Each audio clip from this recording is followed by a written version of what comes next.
하나님의 말씀을 들리게 하라. 출애굽기 39장에서 40장 강해. 이스라엘과 함께 하시는 하나님. 지난 시간에는 성막이 어떻게 완성되었는지를 살펴보았습니다. 하나님께서 성령의 충만함으로 기술자들을 사용하셨습니다. 그뿐 아니라 여자들과 자원하는 마음 모두를 사용하셔서 성막을 만들게 하셨습니다.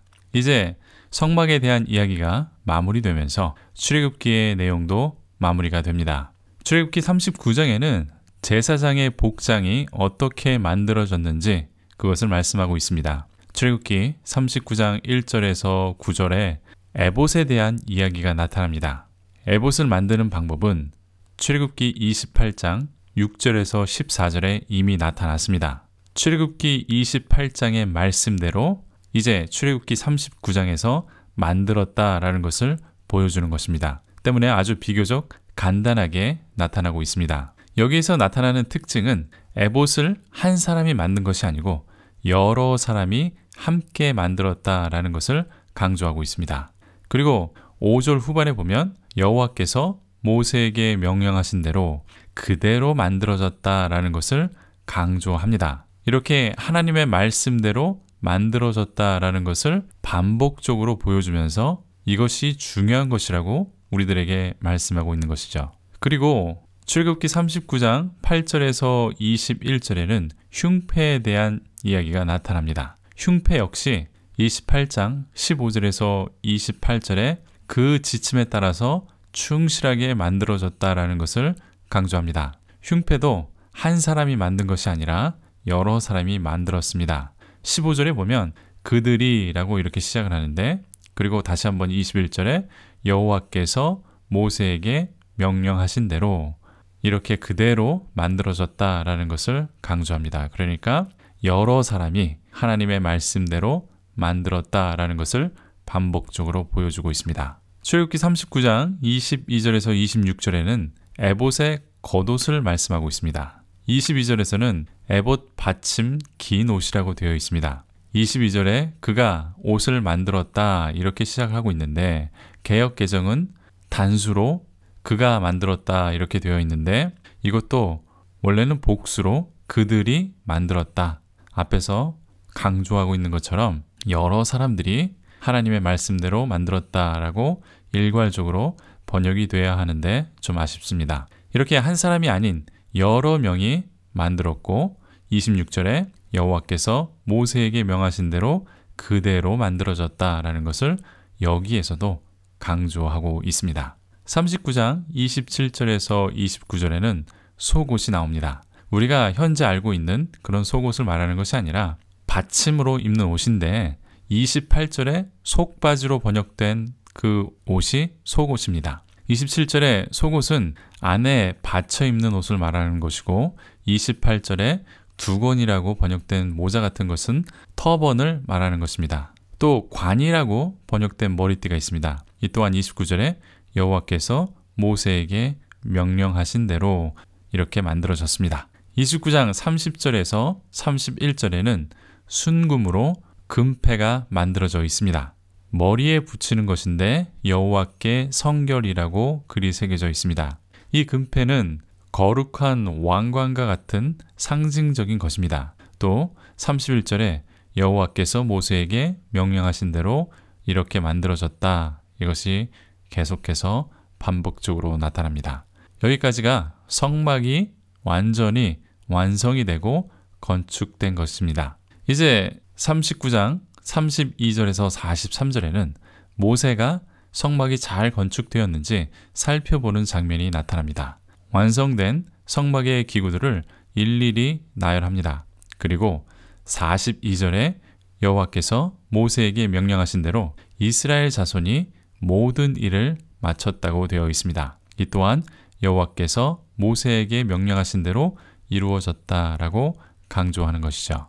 그리고 이 장면에서 가장 큰 특징과 우리가 반드시 읽어내야 하는 것은 43절에 있습니다.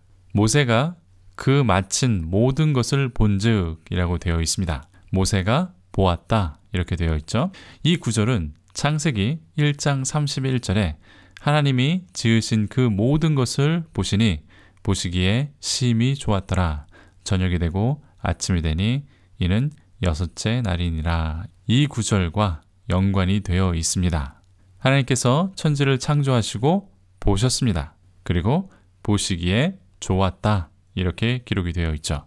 모세도 성막이 하나님의 말씀대로 이루어진 것을 보았습니다. 그리고 모세는 성막에 관한 기술자들과 모든 사람들을 축복합니다.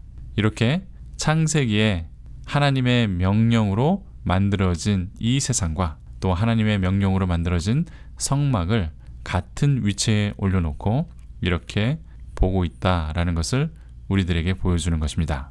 이제 출애굽기의 마지막 장 40장으로 넘어가 살펴보겠습니다. 40장 1절에서 16절에는 하나님의 지시가 나타납니다. 하나님께서는 성막을 제2년 첫 달 첫날에 세우라고 말씀하고 있습니다. 첫 번째로 증거궤, 즉 언약궤가 놓여져 있습니다.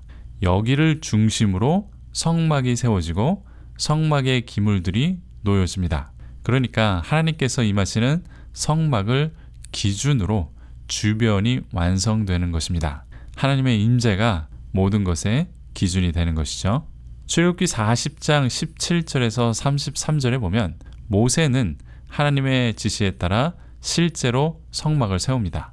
다시 한번 제2년 첫 달 첫날에 성막이 세워졌다라고 반복해서 말씀하고 있습니다. 시내산에 도착한 지 9개월 만에 이렇게 성막이 세워지는 것입니다. 이제 달력으로 따지면 6월절이 14일이 남은 것입니다. 이스라엘이 6월절을 통해서 이집트를 탈출했는데 이제 그 기념일이 14일이 남았다는 것이죠. 이렇게 첫 번째 6월절이 광야에서 성막과 함께 지켜지는 것을 우리가 볼 수 있는 것입니다. 그리고 20절에 증거판이 언약궤 속에 들어가는 장면이 나타납니다. 여기에는 기록되지 않았지만 만나를 담은 항아리는 언약궤 앞에 놓였다 이렇게 말씀하고 있습니다. 끝으로 40장 34절에서 38절에는 하나님의 영광이 성막에 충만하였다 이렇게 되어 있습니다. 이는 하나님께서 성막을 승인하셨고 하나님의 말씀대로 잘 이루어졌다 이것을 확인해 주는 것입니다. 그리고 이제 하나님께서 이스라엘 백성과 함께 하신다라는 것을 상징적으로 보여주는 것이죠. 40장 38절을 보겠습니다. 낮에는 여호와의 구름이 성막 위에 있고 밤에는 불이 그 구름 가운데 있음을 이스라엘의 온 족속이 그 모든 행진하는 길에서 그들의 눈으로 보았더라. 여기까지가 출애굽기의 내용이었습니다. 출애굽기는 하나님이 어떤 분이신지 말씀하고 있습니다. 그리고 하나님의 백성이 어떻게 형성이 되었는지를 말씀해 줍니다. 하나님께서는 타는 떨기나무에서 모세에게 스스로 계시하셨습니다. 이렇게 스스로 계신 자라고 하나님께서는 직접 말씀해 주셨습니다. 그리고 우상을 섬기는 이스라엘 백성에게 온전하신 하나님의 5가지 성품을 계시하셔서 하나님이 어떤 분이신지 말씀해 주고 있습니다. 우리의 하나님은 한마디로 구원의 하나님, 즉 여호와 하나님이라고 말씀하고 있습니다. 이 구원의 하나님은 크고 놀라운 능력으로 이스라엘 백성들을 이집트의 노예에서 구원해 내십니다. 이 세상의 어떤 신들보다 강력하고 또 유일한 신이라는 것을 이렇게 증명해 보여주셨습니다. 반면 이스라엘 백성들은 불평하고 불만이 많은 백성들이었습니다. 또 하나님을 우상으로 바꾸는 목이 곧고 고집이 센 그런 백성들이었습니다. 그렇지만 하나님께서는 약속하신 것처럼 이스라엘 백성을 구원해 주셨습니다. 그리고 언약을 맺으시고 이 세상 모든 민족들 가운데 하나님의 백성으로 만들어 주신 것입니다. 하나님께서는 이제부터 성막을 통해서 하나님의 백성과 함께 하실 것입니다. 또 우상을 섬기는 이스라엘 백성들을 깨끗하게 하실 수 있는 방법을 성막을 통해서 마련해 주셨습니다. 이것은 모두가 하나님의 크신 은혜입니다. 출애굽기를 통하여 우리는 이 하나님과 만나야 합니다. 또 우리가 어떻게 하나님의 백성이 되었는지도 알아야 합니다. 우리가 믿는 하나님은 라쿰, 카눈, 에리카파임, 헤셋, 에메트의 하나님이라고 직접 하나님께서 말씀해 주시고 계시해 주셨습니다. 우리가 아직 죄인 되었을 때 하나님께서는 라쿰, 카눈의 하나님이셨습니다. 어머니가 태중의 아이를 자신의 목숨보다 소중하게 돌보시고 온 마음과 온 정성을 다해 보호하시고 사랑하시는 라쿰의 하나님이 되셨습니다. 그리고 우리를 카눈하셔서 편애하십니다. 무조건 사랑스럽게 아기를 바라보는 어머니의 마음처럼 우리를 무조건 사랑하시고 이뻐하시는 하나님의 바로 카눈의 하나님이십니다.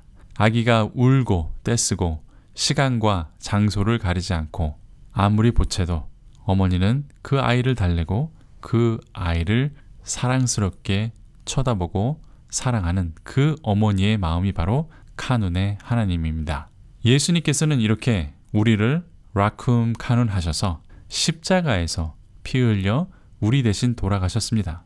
나를 위하여 목숨을 바치고 무조건 사랑해 주셨습니다.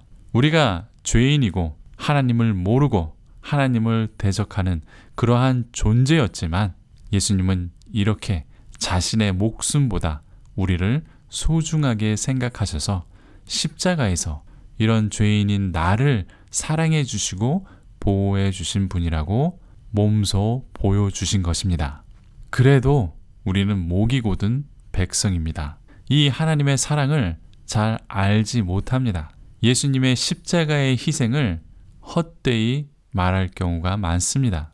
때로는 하나님을 금송아지로 바꾸기도 합니다. 때로는 예수님의 보혈을 우리가 잘 먹고 잘 사는 데만 이용할 때도 있습니다. 이때 하나님은 우리에게 에리카파임의 하나님이 되십니다. 오래 참으시는 하나님, 그 인내의 한계를 계속해서 넓히시고 참으시는 하나님의 지혜로 우리는 지금 이 시간 현재를 살아가고 있는 것입니다. 지금 당장 하나님께서 우리를 책망하시고 심판하셔도 우리는 아무런 할 말이 없습니다.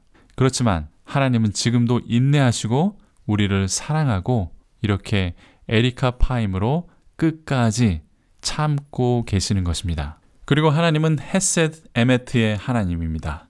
사랑받을 자격이 없는 우리를 사랑해 주시는 바로 헤세드의 하나님, 은혜의 하나님이십니다. 아무런 자격이 없는 우리에게 사랑받을 자격을 부여해 주셨습니다. 하나님의 사랑하는 자녀로 삼아 주셨습니다. 모두가 하나님의 은혜인 것입니다. 사랑해 주지 않아도, 구원해 주지 않아도 할 말이 없고 그것이 어쩌면 당연한 것입니다. 그런데 하나님께서는 우리를 이렇게 사랑해 주십니다. 그것이 바로 헤세드, 은혜라는 것입니다.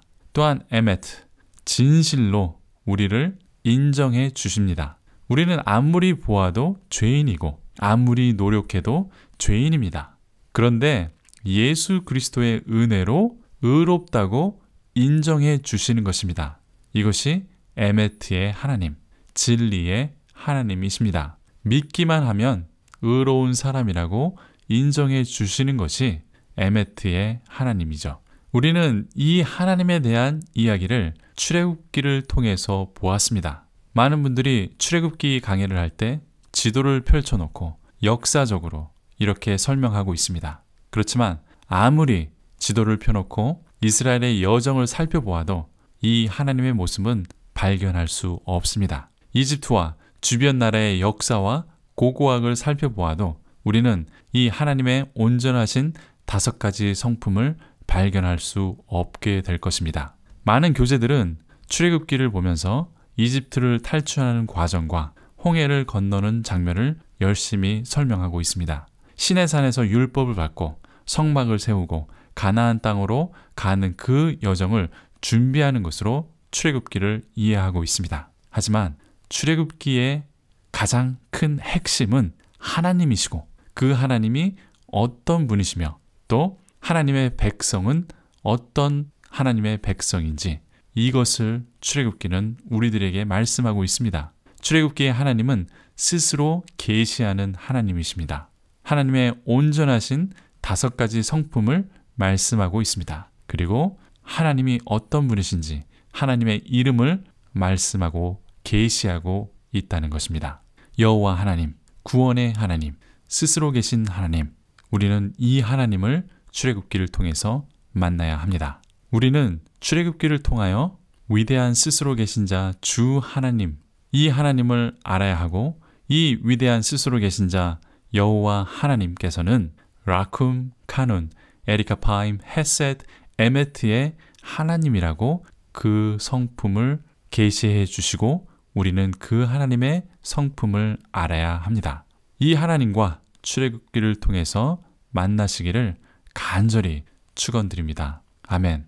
도움이 되셨습니까? 질문이나 의견이 있으시면 댓글을 달아주십시오. 영상과 관련이 없는 질문도 괜찮습니다. 구독과 좋아요를 눌러주시면 제게 큰 격려가 됩니다. 또 알람까지 설정해 주시면 계속해서 제 성경 강의를 들으실 수 있습니다. 끝까지 시청해 주셔서 감사합니다.